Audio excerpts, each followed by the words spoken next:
আমার প্রিয় গাজীপুরের বিভিন্ন ওয়ার্ড থেকে থানা থেকে আগত বীর সৈনিকেরা উপস্থিত আছেন। গাজীপুর মহানগর জাতীয় পার্টির সদস্য সচিব মাসুদ আলম টিটু, অ্যাডভোকেট মুস্তফা জামান গাছা থানার আহ্বায়ক, কুয়াইল থানা জাতীয় পার্টির আহ্বায়ক হারুন রশিদ, বাসন থানা জাতীয় পার্টির আহ্বায়ক আজাদুর সোহান, আমাদের মহানগর জাতীয় পার্টির যুগ্ম আহ্বায়ক তসলিমউদ্দিন ভাই, আমাদের জাতীয় সাংস্কৃতিক পার্টির কেন্দ্রীয় নেতা ও গাজীপুর মহানগর শাখার সভাপতি ফয়েজ মুন্না, উপস্থিত দাউদিয়া সাংগঠনিক থানা জাতীয় পার্টির আহ্বায়ক মনির হোসেন, সদস্য সচিব শফিকুল ইসলাম এবং উপস্থিত আছেন জাতীয় স্বেচ্ছাসেবক পার্টির সুলাইমান এবং আমাদের মহানগর জাতীয় স্বেচ্ছাসেবক পার্টির সভাপতি রফিকুল ইসলাম সহ সবার নাম আমি বললাম না, সবাই সংকীর্ণ আজান হবে।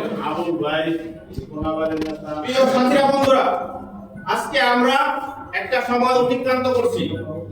আপনারা জানেন, পূর্ববর্তী বক্তাগণ বলেছেন, হোসেন মোহাম্মদ এরশাদ 1990 সালের 6 ডিসেম্বর এই দিনে ক্ষমতা হস্তান্তর করেছিলেন।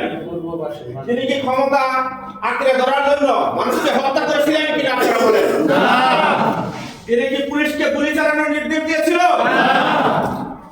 তিনি কিন্তু একদম শান্তিপূর্ণভাবে 3 দলের রূপরেখা অনুযায়ী একটা সুষ্ঠু নির্বাচন করবে এই প্রতিশ্রুতিতে উনি ক্ষমতা ছেড়ে দিয়েছিলেন সেদিন। কিন্তু ক্ষমতা ছাড়ার পর তাকে কিন্তু নিরপেক্ষভাবে ভোট করতে দেয় নাই, তাকে জেলে দিয়েছিল, তাকে এই বিষয়ে বক্তব্য দিতে দেয় নাই। তারপর হুসেন মোহাম্মদ এরশাদ 5টি আসনে বিজয়ী হয়েছিল। জাতীয় পার্টির সমগ্র বাংলাদেশের 35টি আসনে সেদিন জয়লাভ করেছিল।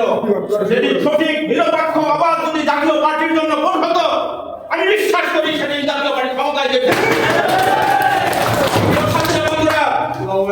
আপনারা মনোবল হারাবেন না, আপনারা ভয় পাবেন না। আমরা ছাত্র সমাজ থেকে এই দল করি।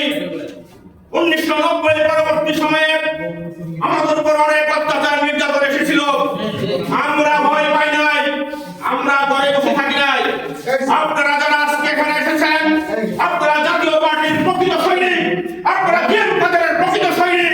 আমরা রাজপথে নামবো ইনশাআল্লাহ, আমাদেরকে কেউ দাবায় রাখতে পারবে না। আজকে দেখেছেন আমাদেরকে এই আজকে এই সরকার আমাদেরকে জাতীয় পার্টিকে ডাকছে না কেন? জাতীয় পার্টি নাকি আওয়ামী লীগের দোষর। আওয়ামী লীগের দোষর কি করে হলো? আমরা কি জুটের ব্যবসা খাইছি?